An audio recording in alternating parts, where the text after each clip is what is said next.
안녕하세요. 건강 365 아나운서 최인경입니다. 갱년기 증상이 나타날 때 이제 나이 들었구나, 노년기에 접어들었구나 생각합니다. 호르몬의 변화가 주는 여러 증상들이 생기면서 당황하기도 하는데요. 체력도 떨어지고 잠도 안 오고 열이 올랐다가 갑자기 추워지기도 하고 시도 때도 없이 나오는 땀에 감정이 그네를 타기도 합니다. 여성뿐 아니라 남성들 역시 갱년기의 시기는 있고요. 개인차도 커서 갱년기를 심하게 앓거나 모르고 지나기도 하죠. 갱년기도 준비가 필요한 걸까요? 가볍게 지날 수 있는 방법은 있을까요? 오늘은 복합적으로 나타나는 갱년기의 증상들에 대해 살펴보겠습니다. 건강 365 나미의 가까이 하고 싶은 그대 듣고 시작하겠습니다. KBS 라디오 건강 365 함께하고 계십니다. 갱년기를 겪는 분들은 겪어보지 않은 사람은 모른다는 말을 합니다. 나도 모르는 내가 내 안에 있는 것 같다는 표현도 하는데요. 갱년기 증후군으로 얘기되는 특정 시기의 증상들이 일상을 참 불편하게 하죠. 개인차도 크다고 하는데요. 경희대 한방병원 한방여성의학센터 황덕상 교수에게 도움 말씀 듣겠습니다. 안녕하세요. 네, 안녕하세요. 네, 반갑습니다, 교수님. 네. 갱년기가 오는 시기가 있는 거죠? 그렇죠. 사실 우리가 일생의 기간을 볼 때 봄이 오고 여름이 오고 가을 겨울 사계절의 변화가 오는 것처럼 네. 우리 아무리 눈이 많이 오고 혹독한 겨울이어도 이제 벌써 꽃도 피고 이제 봄이 오는 것처럼 녹음이 멋있던 그런 푸른 여름도 가고 가을이 오는 것처럼 여성의 일생에게도 이제 폐경이라는 시기가 오게 되고 그 폐경이 되면은 그 전후 시기로 해서 갱년기라고 하는데 바로 그 갱년기를 이제 뜻하는 말을 좀 보면은 네. 우리 영어로 이제 클라이막스라고 하는 그 어떤 절정기, 전환기라고 하는 그 단어에서 온 거랑 비슷하거든요. 한자로 봐도 고칠갱 그리고 해년 바로 인생의 해를 다시 시작하고 바꾼다 이런 전환기라고 보는데 결국은 우리가 봄에서 여름으로 갈 때 그 변화되는 시기들 또는 여름에서 겨울로 가기 전에 그 변화되는 시기처럼 우리 일생에서 어떤 생식 기능을 갖고 있던 40대까지의 그런 시기에서 50대가 넘어가면서 어떤 변화들이 생기고 호르몬 변화들이 오는 시기이기 때문에 이것은 우리 일생에서 꼭 있을 수밖에 없는 그런 시기가 될 수 있습니다. 인생의 전환기라는 표현을 쓰신 만큼 이제 아주 중요하게 또 생각하고 관리를 해야 될 것 같은데요. 근데 같은 나이대라도 개인차가 큰 것 같습니다. 어떤 분들은요, 갱년기 증상 없이 지나기도 했다고 하고 어떤 분들은 아주 오랫동안 고생을 하시던데요. 네, 맞습니다. 이 갱년기 때 어떤 기간들이 있는데 물론 폐경이라고 하는 거는 평균적으로 49세에서 52세 정도 되면은 우리나라 여성분들이 이제 폐경을 겪게 되는데요. 그렇지만 이제 갱년기라고 하는 건 이제 폐경 전후로 어떤 증상들이 나타나는 시기들을 좀 더 넓게 볼 수가 있고요. 그래서 어떤 분들은 폐경이 되기 전부터 그런 갱년기 증상을 좀 느끼시는 분들도 있고 또 오히려 폐경이 됐는데 이후에도 폐경이 좀 오래 증상 생리를 계속 한다든지 오래 그런 반응들이 나타나는데 이것은 이제 어떻게 생각하면 우리가 거꾸로 초경이라고 하는 우리 여성의 어떤 변화들을 볼 때 초경이 오는 시기들이 어떤 특정한 나이 초등학생이나 중학교 올라갈 때쯤 이제 초경을 했지만 바로 생리가 따박따박 하는 것이 아니라 어떤 여성 호르몬이 적응하면서 안정되는 시기를 해서 조금 생리가 불규칙하지만 정상적으로 되다가 20대 초반이 되면서 이제 안정화가 되는 것들을 경험을 하는 것처럼 마찬가지로 폐경이 돼서 생리가 끝날 때도 이제 미리 좀 있는 분들도 있고 좀 어떻게 보면 좀 지속이 되는 분들이 있는데 물론 이런 원인들은 여러 가지가 있습니다. 물론 생물학적으로도 호르몬 여성 호르몬에 대해서도 가지고 태어나는 거나 그런 반응하는 것도 좀 다를 수도 있고요. 또 기본적인 기저질환들이 있거나 또는 건강 상태들 또는 가족력이 있을 수도 있고 또 하나 중요한 게 이제 식생활, 근육량 차이 또 생활 패턴이 다른 거 정말 규칙적으로 생활하느냐 정말 밤에 잠을 못 자는 어떤 일을 하면서 밤이 보통 우리 여성 호르몬들이 만들어지는 그런 시기이기 때문에 네. 그런 부분들 또는 스트레스 차이들도 분명히 있어서 우리 여성 생리와 관련되는 호르몬들은 이런 우리 일상적인 생활에서 생활 습관의 모든 것들에 영향을 받기 때문에 네. 그런 것의 유무에 따라서 갱년기 증상들이 나타나거나 또는 여러 가지 불편한 증상들이 나타나는 시기들도 다르고 네. 좀 더 심하게 겪게 되시는 분들도 있습니다. 네. 그렇게 증상이 있고 없고 개인차가 있듯이요. 증상이 있는 경우에도 너무 종류가 많던데요. 어떤 분들은 땀이 나고 열이 확 올랐다가 금방 추워지기도 하고 또 잠을 못 잔다는 분도 계십니다. 어떤 증상들이 있을까요? 네, 이게 기본적으로 초기에 나타나는 증상들, 갱년기 증후군, 폐경 증후군이라고 하는 그런 증후군으로 증상이 나타날 때에는 주로 이제 초기에는 이제 안면 홍조나 네. 또는 피로감이나 또는 요즘 근육통 같은 것도 많이 느끼고 예. 또는 수면 장애들이나 어떤 수면의 변화들을 여러 가지가 느낄 수도 있고요. 또 이제 어느 정도 좀 되면서는 피부 변화들, 예를 들면 탄력이 좀 저하된다든지 갑자기 주름이 생긴다든지 또는 이제 비뇨 생식기 증상 그래서 네. 질이 건조하다든지 자꾸 질염이나 방광염이 생긴다든지 또는 성교통이 생긴다든지 이런 위축성 질염과 관련되는 것들이 나타나면서 요실금 같은 것들도 좀 이제 더 심해지거나 나타날 수가 있고요. 예. 또 이제 후기로 조금 더 진행이 되면은 심혈관계 질환이거나 갑자기 고혈압이 생겼다든지 당뇨가 생겼다든지 골다공증, 고지혈증 이런 증상들이 나타나게 되는데요. 네. 결국은 이런 증상들도 보통 나타나게 되면은 심한 경우들은 한 4분의 1 정도 우리 여성들의 25%는 정말 이렇게 심한 증상들을 또 해서 치료를 당장 해야 되는 경우도 있고 또 25% 정도는 증상이 또 아주 경미하거나 그냥 지나갔나 이렇게 좀 느끼시는 분들도 있어서 이거는 정말 개인 차이도 크고 이런 증상들이 있으면은 일상적인 생활에 불편하고 뭔가 치료를 해야 된다 그러면은 좀 적극적으로 치료하셔야 되는 분들이 있어서 그런 경우는 좀 검사를 하거나 진료를 받으시는 경우도 필요한 개인 차가 있습니다. 예. 안면 홍조의 피로감, 근육통, 피부 변화, 심혈관 질환 여러 증상들이 참 많이 나타나는 건데요. 이게 한 가지가 아니라 여러 가지 복합적으로 나타나기도 하나요? 참 힘드실 것 같은데요. 그렇죠. 그렇기 때문에 우리가 폐경 증후군, 갱년기 증후군이라고 또 하는 이름을 붙이는데요. 네. 어떤 단일 질환이기 때문에 여성 호르몬이 줄어들어서 나타나는 걸로 해서 딱 어떤 한 가지 증상이 나타나는 질환이다가 아니라 이런 증후군이 되는데요.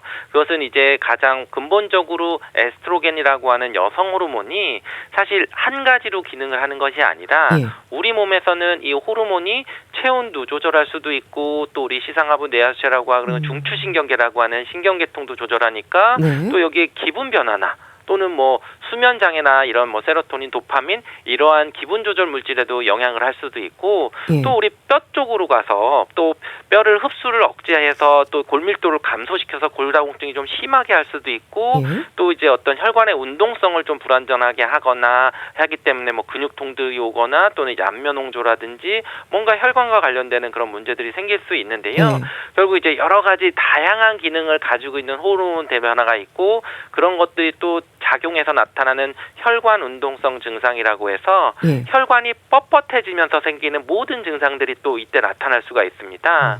그러면서 단순히 이런 것뿐만 아니라 또 신체 어떤 시스템 간의 그런 상호작용이 있을 수 있는데요. 예를 들면 우리가 안면 홍조가 있거나 내가 잘 때 열이 나고 땀이 나니까 나 잠을 깨거나 잠을 못 자는 증상이 나타나니까 갱년기가 됐더니 오히려 안면 홍조만 힘든 게 아니라 그것 때문에 밤에 잠을 못 자서 오히려 더 힘들어지거나 그렇겠네요. 또 밤에 잠을 못 자니까 불안하거나 우울하거나 스트레스 지수는 높아지면서 또 체력은 더 떨어지고 기력도 더 떨어지는 것도 있고 또 그러다 보니까 운동을 또 못하게 되고 하니까 또 뼈가 약해지고 관절통이나 근육통이 생기고 골다공 이런 시스템의 상호작용도 좀 생길 수가 있습니다.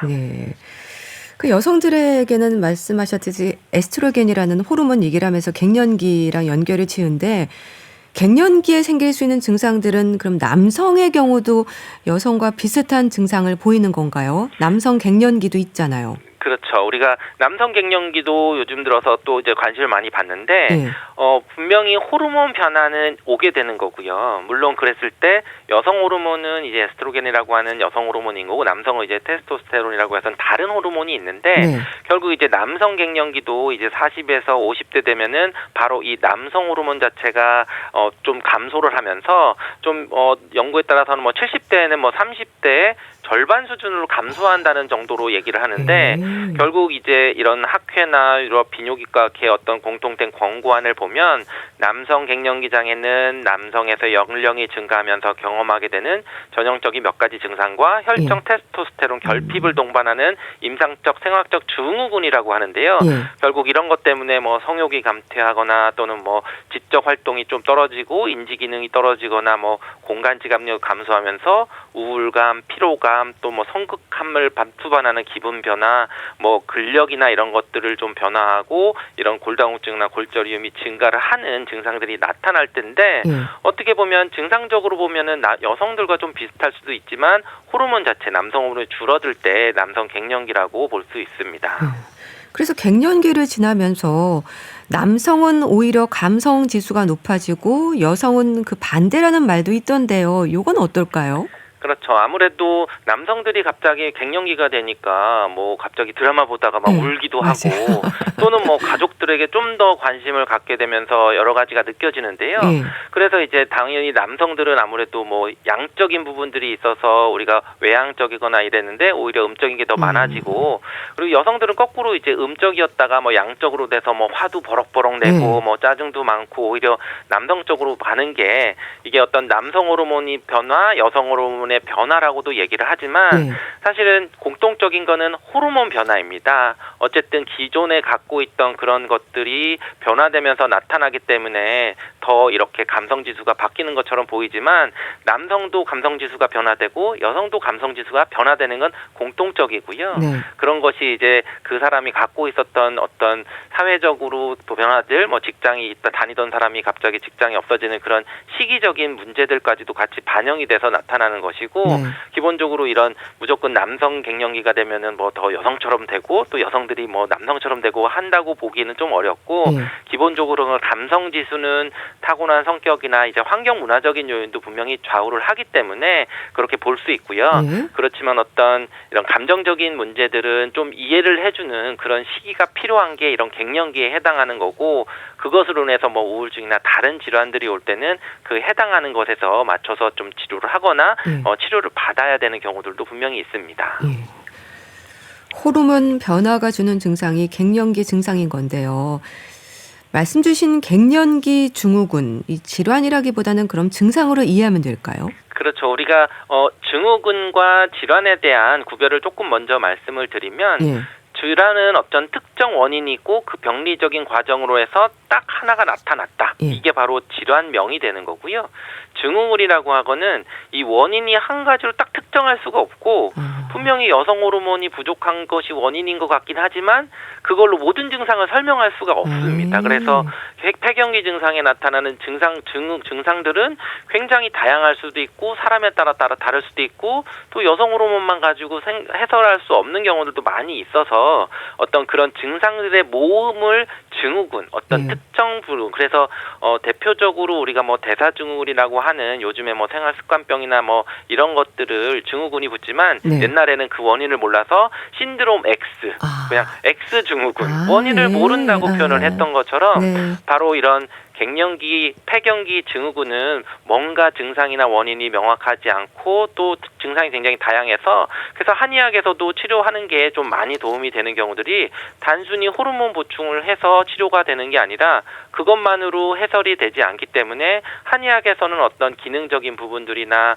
기본적으로 선천적으로 문제들 또는 체력들을 보충해 주거나 하는 부분들의 균형을 찾아가는 그런 것들 면에서 오히려 이제 증후군이라는 개념들이 한의학적인 말하는 그런 폐경기 증후군을 치료할 때 도움이 되는 것과 좀 도움이 될 수 있습니다.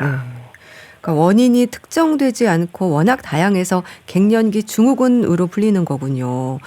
그런데 교수님, 여성은 이제 폐경기를 기준으로 스스로도 갱년기에 대한 조심도 하고 관심을 갖지 않습니까?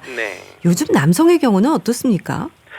기본적으로 남성들도 어떤 그런 나이 시기가 되면 증상들은 나타날 수가 있는데요. 네. 대부분은 또 나타나는 증상들이 뭐 무기력하거나 근력이 빠지거나 또는 어떤 감정적인 변화들이 오기 때문에 잘 표현을 하지가 않는 거죠. 물론 그것 때문에 뭐 자신감도 결여되고 집중력도 떨어지고 하는 업무 능력이 감퇴되는데 어떻게 보면 그게 사회적으로 좀 은퇴 시기나 이런 것들이 겹치기 때문에 나는 그게 뭐 어떤 갱년기가 아니라 그냥 나는 사회적인 것 때문에라고도 볼 수 있지만 예. 기본적으로 추적을 해보면 이제 40대가 되면은 혈중 테스토스테론 남성 호르몬이 매년 1.6% 정도 감소한다고 되어 있거든요. 예. 물론 이것을 이제 뭐 진단을 정확히 해야 되면은 호르몬 검사를 해가지고 알 수도 있지만 기본적으로 그런 시기들 40에서 50대가 되면은 이런 것들이 점점 감소해서 나타나기 때문에 실제로 이게 뭐 남성 갱년기냐 아니냐 확답을 듣기보다는 그 시기가 되면은 내가 이런 증상들이나 내가 어떤 몸의 건강을 위해서 갱년기 관리를 하겠다라는 마음을 좀 갖는 것이 좋습니다. 그러니까 우울감이라든지 화도 많아지기도 하는 건데 이것도 시간이 지나면 괜찮아질까요? 그렇죠. 우리가 몸의 변화들은 당연히 오고 적응할 수가 있는 것인데요. 우리가 항상 더운 여름이지만 항상 여름은 아니고 또 겨울이 되면서 환절기를 겪게 되고 하는 것처럼 우리 몸에서는 이런 변화들을 적응하게 되는데요. 바로 이런 여성 호르몬이 있다가 줄어들고 남성 호르몬이 있다가 줄어들고 해서 보면은 우리가 건강적으로 보면 만약에 나이가 더 많아도 60이나 70대가 됐을 때 여성 호르몬이 많으면은 오히려 그게 병적인 걸 수도 있고요. 오히려 남성 호르몬이 너무 많아도 그게 병적일 수도 있는 거고 우리는 그 인생을 살아가면서 그 나이에 적절한 수치들이 있는 거거든요. 결국 우리가 나이가 점점 더 들면서 여성 호르몬이 어느 정도 없는 상태, 부족한 상태로도 건강히 지낼 수 있는 그런 노인 생활들이 될 수가 있고 또는 남성 호르몬이 너무 많아도 그런 것은 이제 다른 뭐 암이나 여러 가지 문제들을 유발할 수 있는 것처럼 그 해당하는 적정 호르몬을 유지하는 게 중요하거든요. 마찬가지로 우리가 이런 감정 변화들도 그 변화되는 시기에 느끼는 상실감이나 여러 가지 변화 때문에 오는 것이고 특정 기간들 보통 짧게는 폐경기 증후군은 뭐 짧게는 1년일 수도 있고 또 길게는 뭐 5년 정도 될 수도 있지만 그 시기를 잘 적응하면서 또는 적절한 치료를 받으시면서 그 시기를 지나면은 감정적인 것도 좋아지고 또 건강적인 것도 좋아져서 오히려 훨씬 더 건강한 노년 생활을 또 경험을 하거나 좀 지낼 수가 있게 됩니다. 갱년기 증상으로 힘들어하는 분들은요. 뭐 이런저런 건강기능식품이나 음식에 의존하는 분들도 많습니다. 교수님, 이런 것들이 도움이 될까요? 그렇죠. 우리가 항상 이 갱년기가 증후군이기 때문에 특정 어떤 딱 한 가지로 치료가 딱 안 되니까 이러한 뭐 건강기능식품이나 다른 보조적인 방법을 찾을 수가 있는데요. 물론 이제 이 갱년기와 관련된 건강기능식품의 주요 성분들이 건강기능식품법도 관리하는 법들이 있거든요. 거기에 보면 몇 가지 이렇게 허가된 부분들도 있고 또 되어 있는데 그래서 예를 들면 뭐 한약재 중에도 뭐 당귀나 뭐 우리가 흔하게 알고 있는 여성 호르몬이 많은 게 뭐 석류다. 그러면 석류 추출물들이 또는 뭐 달맞이꽃 종자유나 이런 것도 뭐 염증도 완화시켜주고 호르몬도 좋아지고 그리고 또 피부 탄력이나 뭐 골밀도나 이런 거를 위해서 뭐 콜라겐 성분들이 들어가 있는 제품들도 있고 우리가 뭐 골다공증이나 뭐 칼슘이나 비타민 D 이런 것들도 어떻게 보면 갱년기 증후군과 관련된 건강기능식품 리스트에 들어가 있거든요. 그렇지만 이제 이럴 때 주의하셔야 되는 거는 좀 말씀을 드리는데 항상 이런 건강기능식품은 식품이기 때문에 약효처럼 광고를 하면 주의하셔야 됩니다. 그러니까 나는 내가 약을 안 먹어도 이 식품만 먹으면은 그것보다 더 효과가 좋다고 하면은 약간 과장 광고 또는 허위 광고일 수가 있는 거고요. 그리고 또 어떻게 보면 또 이게 무조건 안전하다. 약품이 뭐 이게 음식이기 때문에 나는 이거는 뭐 오래 장복해도 뭐 많이 먹어도 해가 없고 뭐 어떻게 보면 뭐 부작용이 없다. 라고 또 광고를 하는 게 또 식품 광고일 수도 있거든요. 그렇지만 어떻게 보면 기본적으로 가지고 있는 질환들 또는 그게 치료 시기를 놓치거나 약을 안 먹으면서 오게 되는 문제들이 또 생길 수 있기 때문에 이런 갱년기 증후군이나 이런 것이 힘들 때에는 식품만 의존하는 것보다는 꼭 전문 한의사나 또는 의사에게 상담을 하시고 그게 지금 갖고 있는 질환이나 복용하는 약과 문제가 없는지를 확인하시고 드시는 것이 가장 좋습니다. 전문의와의 상담 후에 챙겨 드시는 게 도움이 되겠네요. 네, 맞습니다. 더불어서 운동도 중요하다고 들었습니다. 운동 중요하잖아요. 가장 기본적인 건데요. 그렇죠. 제가 모든 저희 오시는 그 갱년기 여성분들이나 환자분들한테 가장 중요한 게 뭐 약은 치료를 하고 끊을 수 있지만 예. 운동은 꾸준히 하시라고 얘기를 하거든요. 그리고 약으로 못하는 부분들을 해결해 줄 수 있는 부분들이 제일 안전한 게 운동이다라고도 얘기를 하거든요. 제가 처음에 이제 갱년기 증상에 대해서 설명을 드릴 때 이러한 여러 가지 증상들을 한마디로 혈관 운동성 증상들로 인해서 나타난다고 보는 얘기를 말씀을 드렸는데 네. 바로 혈관이 뻣뻣해지면서 생기는 증상으로 안면홍조도 생기고 관절통도 생기고 뭐 고혈압도 생기고 골다공증도 생기고 여러 가지 관련되는 것들이 바로 이 근육들, 혈관이 뻣뻣해지는 거거든요. 결국 그런데 이 근육량을 좋게 하고 유지를 하고 혈관이 뻣뻣한 거를 말랑말랑 혈액순환이 잘 되게 해줄 수 있는 가장 안전한 것이 운동이거든요. 예. 그래서 오히려 이제 운동을 그동안 안 하시던 분들이 폐경이 되면서 근육량이 매년 점점 뭐 1, 2%씩 빠지는 거에서 어느 정도 이하로 빠져버리니까 이런 증상들이 생겨나면은 예. 아무리 약을 많이 쓰고 해도 어떤 부분에서는 좀 완벽하게 좋아지거나 예전처럼 돌아가지 못하는 부분들을 느끼시는데 네. 그럴 때는 운동을 하는데 이런 운동의 효과들은 뭐 안면홍조나 뭐 골밀도를 유지하거나 심지어 뭐 엔돌핀을 분비해서 뭐 우울감이나 뭐 수면의 질을 좋게 해주는 부분들 예. 그래서 저는 뭐 가장 안전한 수면제가 운동이라고 말씀을 드리는데 또는 이제 또 요즘에 갱년기 여성들이 또 체중 관리도 굉장히 걱정이 되거든요. 네. 예전에는 뭐 조금만 며칠만 굶어도 빠졌던 체중이 정말 안 빠지는데 그런 것은 이제 대사 질환과 관련되고 또 대사 기능이 떨어지는 그런 근육량이 줄어들어서 이때 꼭 필요한 것도 결국 운동이거든요. 예. 결국 이제 이랬을 때 또 물어보면은 어떤 운동을 해야 되냐고 또 물어보시는 분들이 있는데 네. 운동은 종류에 상관없이 꾸준히 하시면은 유산소 운동은 유산소 운동대로 또는 예. 근력 운동은 또 근력 운동대로 모두 다 갱년기 증후군이나 폐경기에 꼭 필요할 수 있습니다. 네. 생활에서의 관리, 운동 강조해 주셨는데요. 교수님, 그래도 갱년기 증후군으로 인한 증상이 너무 심하면 치료가 필요하지 않을까 싶습니다. 진료실에서 특히 어떤 부분을 확인하세요? 그렇죠. 뭐 그거는 시기별로 조금 다를 수 있는데 아주 예전에는 갱년기 증상이 이제 화병처럼 오셔가지고 예. 화병 증상을 치료를 해야 되시는 분들 뭐 가슴도 많이 답답하고 열 때문에 너무 짜증이 나고 항상 뭐 울고 계시고 이제 이런 것 때문에 일상생활이 안 되면서 오셨던 분들이 있고 예. 또 이제 어떤 부분에서는 갑자기 체중이 늘어서 체중 조절이 안 되고 이제 그랬을 때 좀 체중 감량을 위해서 좀 도움을 받으시는 분들도 있고 아니면 요즘에는 이제 그런 안면홍조 때문에 심하게 뭐 하루에 정말 땀을 뭐 한 20번씩 나고 밤에도 자다가도 뭐 꼭 옷을 한 번씩 땀 때문에 열도 나면서 땀 때문에 또 갈아입으셔야 될 정도로 나타나서 이런 일상적인 생활이 좀 힘든 증상들이 나타날 때에는 적극적으로 치료를 받으시면 됩니다. 네. 그럴 때는 이제 뭐 물론 일반 산부인과 가셔서 뭐 호르몬제 치료를 고려할 수도 있지만 또 호르몬제 치료가 아닌 또 한의학에서 오면은 비호르몬적인 치료 방법을 통해서 이런 증상들을 개선되면은 이 특정 기간만 잘 지내시면은 네. 또 우리 갱년기도 잘 지나가면서 오히려 더 건강하고 늙지 않고 젊게 그렇게 사시는 방법도 찾을 수 있습니다. 예. 증상이 심할 땐 상당히 불편할 것 같은데요. 치료는 침도 효과를 기대할 수 있을까요? 네, 기본적으로 우리가 안면홍조, 특히 여성 갱년기 증상 중에서 안면홍조에 대한 침 치료가 효과적이고 안전한 방법이라는 그런 연구 결과는 예. 이미 많이 나와 있고요. 외국에서도 많이 발표가 되고 있습니다.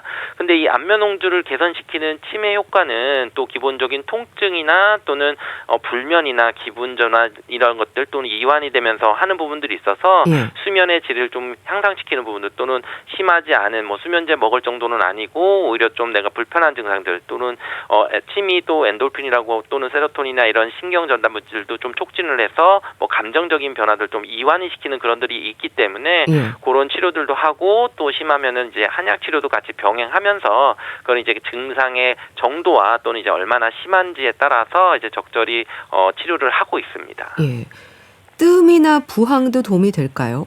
그렇죠. 우리가 기본적으로 뜸은 이제 온열 작용이거든요. 온열 자극을 하면은 결국 우리가 갱년기 때 안면홍조가 있으면서 위로는 땀이 나지만 또 아랫배는 차고 손발은 찬 굉장히 좀 우리가 뭔가 뭐 체온 조절이 잘 안 되는 그런 것들을 많이 호소하시거든요. 네. 그렇기 때문에 안면홍조가 있어서 창문을 열었더니 밤에 이게 기온이 떨어지면서 감기가 걸리고 또 그것 때문에 우리가 체력이 더 떨어지는데 바로 뜸은 이런 온열 자극으로 체온을 좀 조절하는 기능도 회복시킬 수 있고 또는 따뜻하게 기혈 순환을 시키면서 심리적인 안정도 될 수도 있고 우리가 뭐 부항은 기본적으로 혈관 운동이나 이런 것들을 좀 잘 돼서 근육 통증이 더 많이 오거나 우리가 뭐 담 결렸다 이런 부분에도 굉장히 효과가 있어서 그건 이제 갱년기 증상에 뭐가 주로 나타나느냐에 따라서 적절히 뭐 뜸도 하고 부항도 하고 뭐 침도 맞고 환약도 하고 이런 거를 어느 쪽으로 조금 더 치료를 할 거냐라는 거를 진료를 통해서 처방을 하고 있습니다. 네.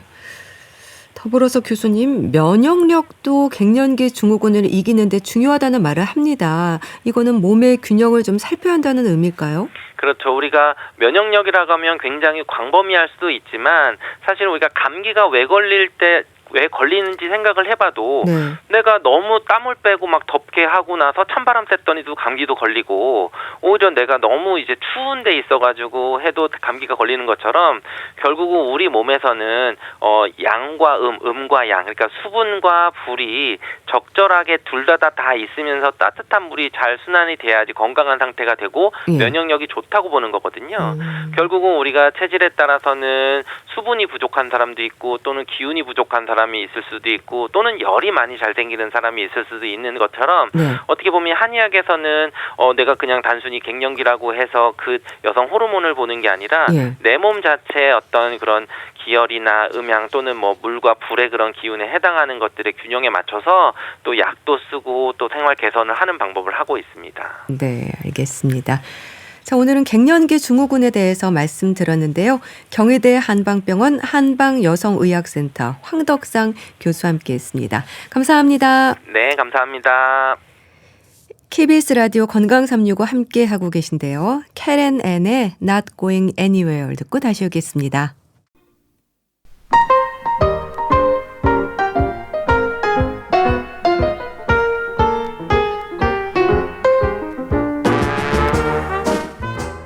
건강한 하루의 시작. KBS 라디오 건강365.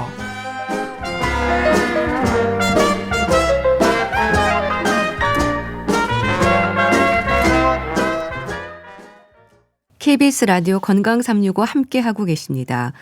책으로 알아보는 건강 이야기. 북컬럼니스트 홍순철 씨와 말씀 나눕니다. 안녕하세요. 네, 안녕하세요. 책 제목이 예쁘네요. 초록 감각.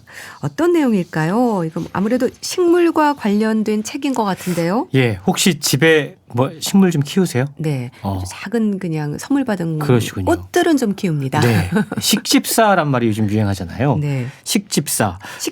예, 뭐 고양이 키우면 뭐 반려동물들 키운다고 해가지고 이 집사라는 명칭들을 붙이는데 요즘은 식물을 키우면 또 집사라는 명칭을 붙인다고 그럽니다.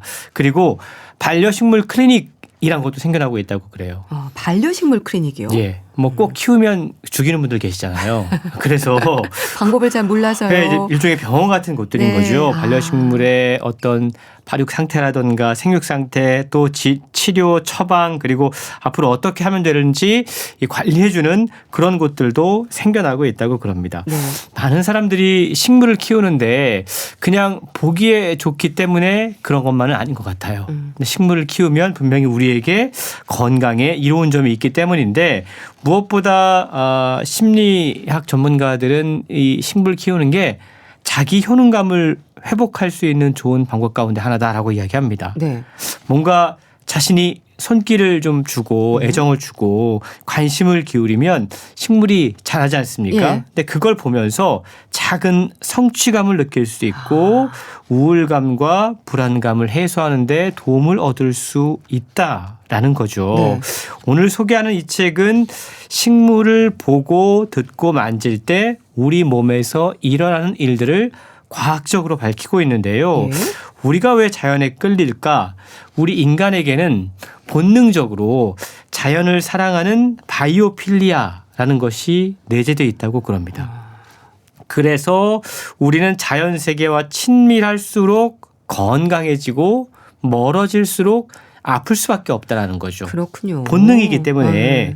우리의 삶 가운데 녹지 공간 그리고 건강 그리고 기분, 수명 이것들 간의 연관성을 연구하고 있는 영국 옥스퍼드 대학교 캐시 윌리스 교수가 이 책의 저자인데요. 네. 최신 과학 연구들을 한데 모아서 자연이 우리 인간들에게 무엇보다 건강에 얼마나 이로운지를 증명하는 아주 강력한 과학적 증거들을 책을 통해 소개하고 있습니다. 사실 자연이 우리 건강에 이롭다는 건 이렇게 굳이 연구가 아니더라도 우리 스스로가 느끼긴 하죠. 일단 보기만 해도 편안하고 좋잖아요. 실제로 그렇습니다. 네. 그래서 봄이 되고 가을이 되면 자꾸만 자연으로 놀러 가고 싶어져요. 맞아요. 그리고 숲속에 있으면 그 피톤치드 향이 왠지 우리를 머리를 맑게 하는 것 같고 행복해지죠. 맞습니다. 건강해지는 것 같은 느낌이 들거든요. 네. 실제로 책에 보면 맨손으로 정원 일을 하면 장 건강에 도움이 된다고 장 그래요. 건강이요? 이게 이제 유럽은 조그만 텃밭이나 정원 같은 게 있어서 네. 정원 일들을 하는데 우리는 그런 게 없다 보니까 근데 어쨌든 몸을 움직이게 되니까 네. 장 건강에 도움이 된다는 거죠.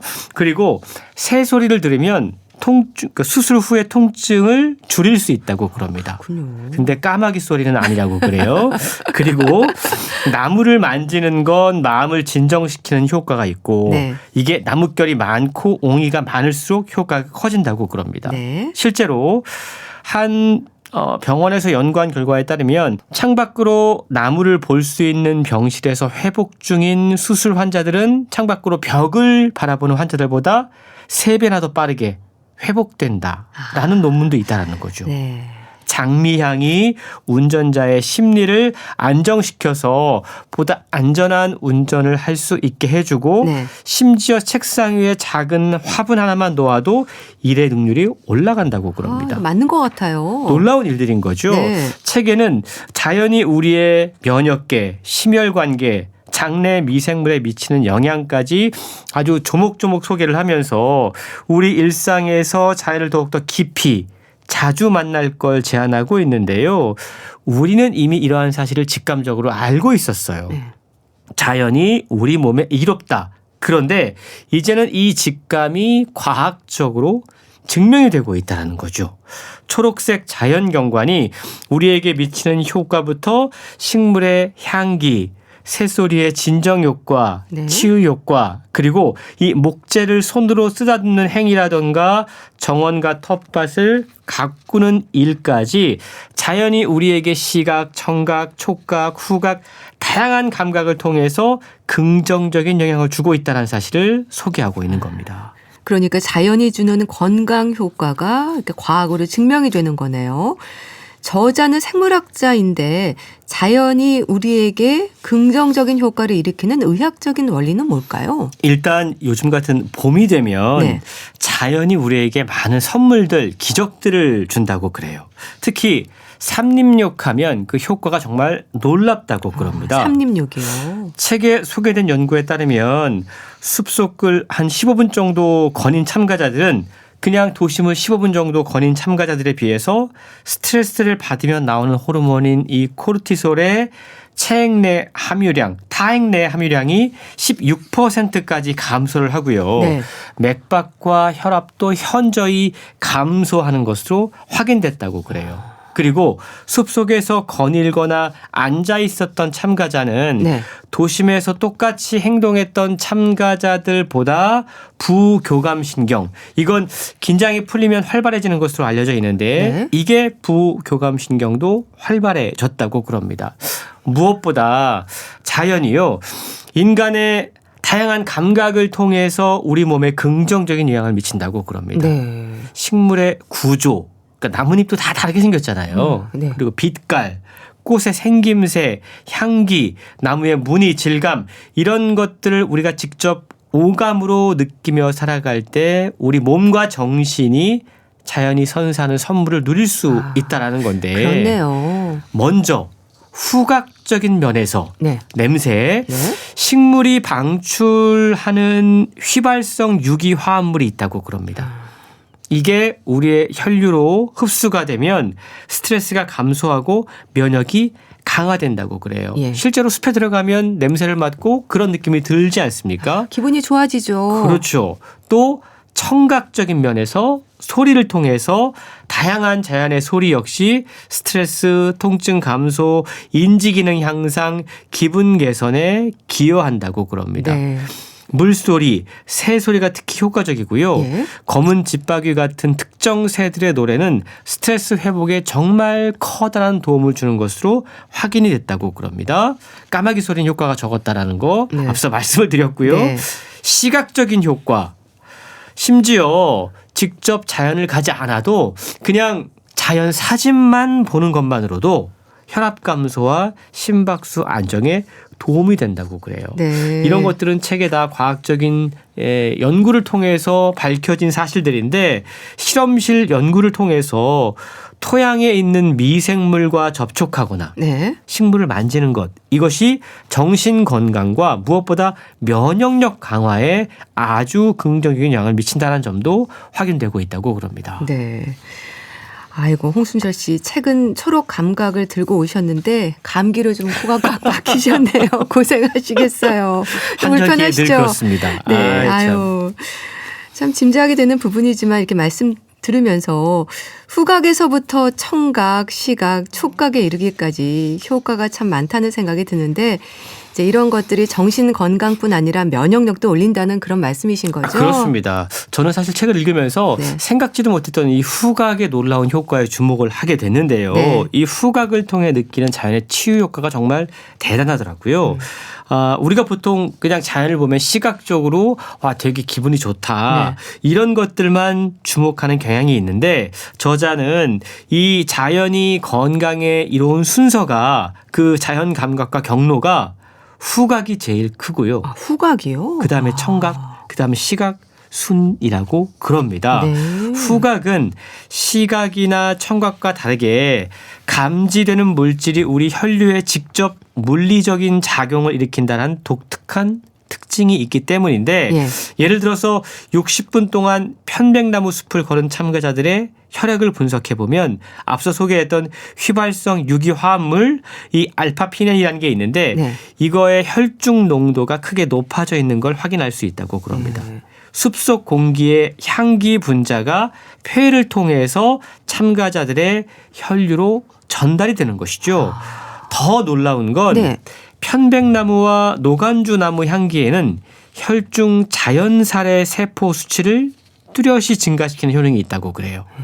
이게 뭐냐면 예. 우리 자연살해 세포 수치라고 하는 건 이런 향기를 많이 맡을수록 암이라든가 바이러스에 대항하는 그런 것들을 죽일 수 있는 세포가 강화된다는 겁니다. 네. 그러니까 놀라운 그러네요. 향기의 효과라고 할 수 있는데요. 향기라고 하는 건 사실 자연을 걷다 보면 좋은 향기만 나는 게 아니라 왠지 악취 같은 느낌이 들 때도 있어요. 근데 향은 좋은 향기건 나쁜 향기건 우리 인간에게 이로운 방향으로 작동을 했다는 걸 확인할 수가 있는데 네. 향기가 오래전부터 의학적으로 활용이 됐어요. 그래서 허브라던가 이런 것들이 사람들의 정신을 좋게 하고 여러 가지 약물로도 네. 만들어졌는데 치료 효과가 좀 있죠. 18세기와 19세기의 많은 소설을 보면요. 우울증 발작으로 기절한 주인공들을 스멜링 솔트라고 하는 걸로 깨우는 장면들이 많이 등장을 합니다. 스멜링 솔트요? 예, 이게 뭐냐 하면 예. 냄새나는 소금이란 뜻인데 아주 악취가 나는 암모니아 가스를 방출하는 소금이라고 그래요. 그래서 예. 이게 기절한 사람이 코앞에 점막을 자극하는 암모니아 가스를 맡으면 이 사람들이 깨어난다는 악취를 거죠. 내서요? 실제로요. 어. 그래서 좋은 향기뿐 아니라 나쁜 향기도 어떤 식으로든 쓰임새가 있다는 것 정말 자연이 우리에게 버릴 게 없다는 사실을 저자는 강조하고 있는 겁니다. 참 좋은 향기뿐 아니라 나쁜 냄새도 쓰임새가 있다는 게 참 재밌네요. 후각의 효과가 크고 또 이런 후각뿐 아니라 청각이 주는 효과도 크다고 하셨잖아요. 이런 부분들도 연구를 통한 과학적인 입증인가요? 그렇습니다. 이 물소리는 기분과 인지 수행력 개선에 가장 큰 영향을 미친다고 그래요. 네. 그래서 어르신들 뭐 치매라든가 이런 경도 인지장애 있는 분들은 물소리를 자주 듣게 하는 것이 예, 이런 개선 효과에 도움이 된다고 그러고요. 네. 새소리는 스트레스와 불쾌감의 생리적 증상, 예를 들어서 혈압, 통증, 심박수를 완화시키는 데 가장 큰 영향을 미친다고 그러고요.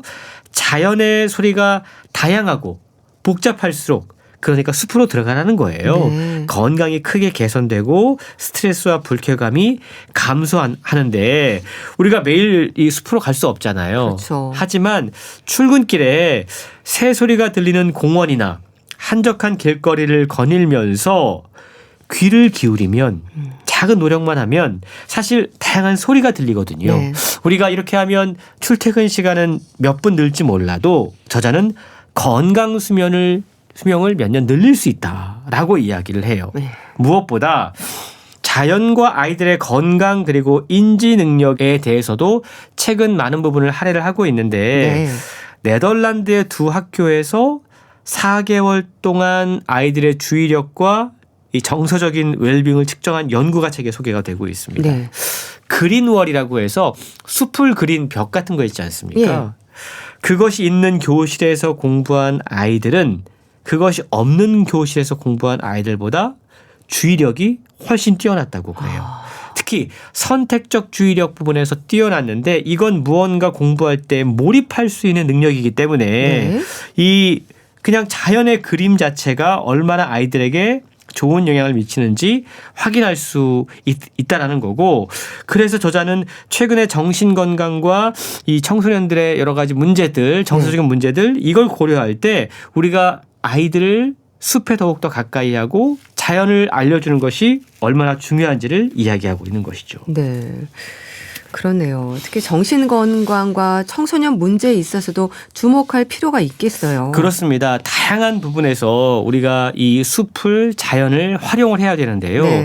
연구 결과에 따르면 어떤 사회적인 요인, 경제적인 요인, 또 가정 환경과 관계없이 아이들이 일상적으로 접하는 자연 녹지가 넓을수록 아이들의 인지 기능 향상에 도움이 됐다고 그럽니다. 네. 그래서 단지 뭐 야외 교실 수업이라든가 숲속 학교 이런 것들을 대안교육 정도로 치부해서는 안 된다. 지금 발견되고 있는 다양한 과학적 증거에 주목하고 이제는 학교의 담장, 운동장, 교실을 좀 적극적으로 자연 친화적으로 설계해야 된다라고 네. 주장을 하고 있는데요.